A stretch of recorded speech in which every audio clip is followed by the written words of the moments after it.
Mountains are nature's skyscrapers. They're beautiful, but they can be deadly. The air gets thin as you climb. The weather can change in minutes. One wrong step could mean disaster. But with the right skills, you can conquer these giants. I've climbed mountains all over the world. The Rockies, the Himalayas, the Andes, they're all unique. But they all share one thing: they don't forgive mistakes. Surviving in the mountains is like navigating a massive skyscraper. Every floor presents new challenges. You need to know where you're going and how to get there safely. This guide will teach you how to do that. We'll cover everything from packing your bag to signaling for rescue. So strap on your boots and let's start climbing. Preparation is your first line of defense. Your trip starts long before you set foot on the trail. First, research your destination. Know the terrain, the weather patterns, and the local wildlife. Create a detailed itinerary and share it with someone back home. This is your lifeline if things go wrong. Pack a physical map and compass, even if you're bringing GPS. Technology can fail, but a map and compass are reliable. Understand the risks of altitude sickness. Symptoms include headache, nausea, and dizziness. The best prevention is slow ascent.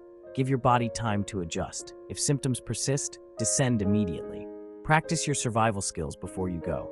Set up your tent in your backyard. Start a fire without matches. Learn to use your gear. Remember, preparation isn't just about gear, it's about mindset.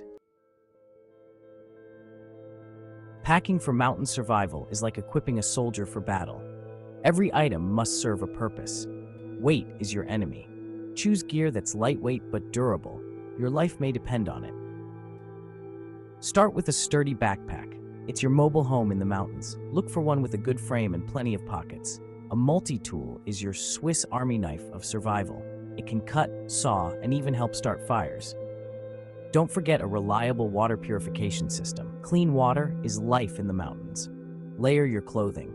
The mountain weather can change in minutes. You need to be ready for anything. Navigation tools are crucial. Bring a map, compass, and GPS device. Remember, your gear is only as good as your knowledge of how to use it.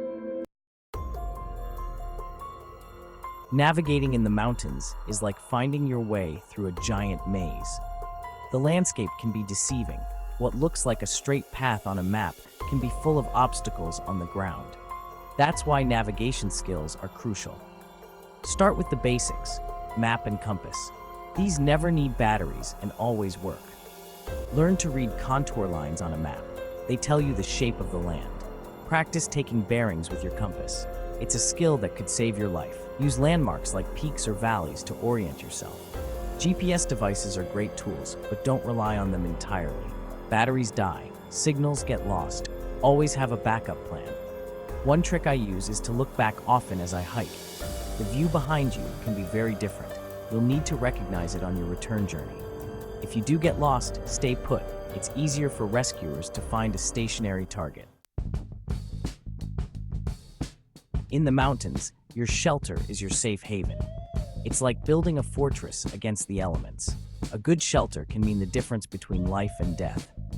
The type of shelter you build depends on your situation and available materials. If you have a tent, great.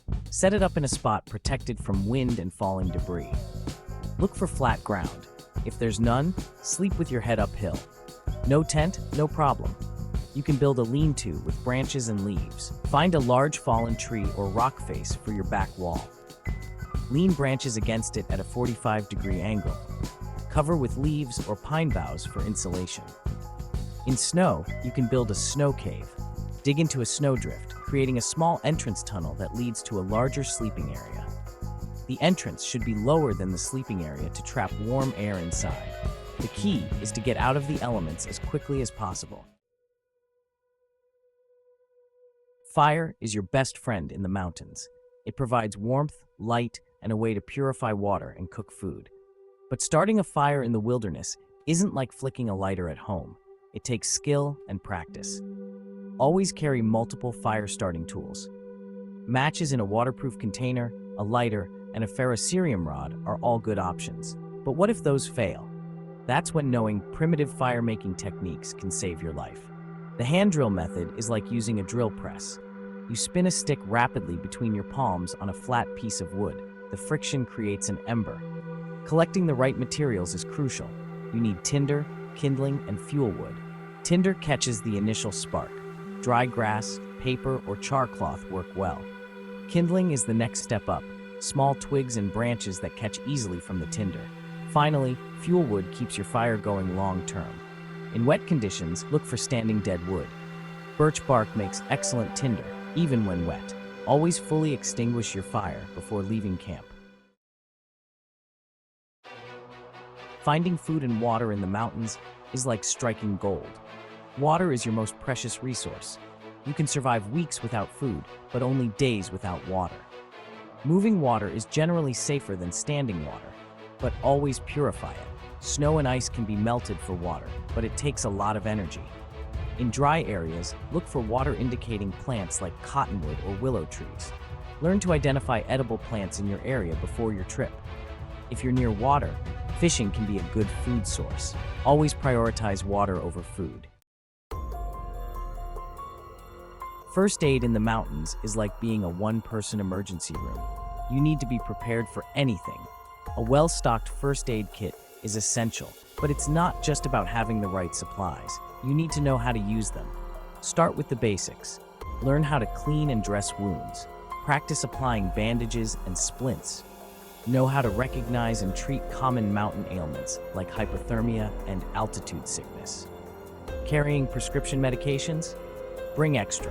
Pack them in waterproof containers. Know the signs of common allergic reactions, even if you've never had one before. Mountain environments can trigger unexpected allergies. Always carry an emergency blanket. It can prevent shock and injury situations. Your first aid skills could save a life, maybe even your own. Encountering wildlife in the mountains is like navigating a busy city street. You need to be aware, respectful, and know the rules of engagement. Different animals require different approaches, but one rule applies to all: never feed wild animals. It's dangerous for you and harmful to them. For large predators like bears, make noise while hiking to avoid surprise encounters. It's like honking your horn to let others know you're coming. If you do encounter a bear, stay calm. Make yourself look big by raising your arms. Speak in a firm, calm voice and slowly back away. Never run. It can trigger a predatory response. Smaller animals can be problematic too. Rodents might chew through your pack looking for food. Hang your food and scented items away from your camp. Use a bear canister if required. For snakes, watch where you step and put your hands. Most snakes will avoid you if given the chance. Insects can be more than just annoying. Use insect repellent and wear appropriate clothing. Remember, you're a visitor in their home. Long-term survival in the mountains is like running a marathon, not a sprint. It's about sustainable practices that allow you to thrive, not just survive. This mindset shift is crucial. You're not just waiting for rescue, you're adapting to a new way of life. Start by establishing a routine. Set up a base camp in a safe location with access to water. Create separate areas for sleeping, cooking, and waste. It's like setting up a tiny village. Your camp is your home now. Keep it clean and organized. This isn't just for comfort, it's for safety. A messy camp can attract wildlife and make it hard to find crucial gear quickly. Conserve your resources. Use every part of the animals you hunt or fish you catch. Learn to preserve meat by smoking or drying. Gather edible plants, but do it sustainably. Don't take more than you need. Leave some for regrowth and for other animals that depend on these resources.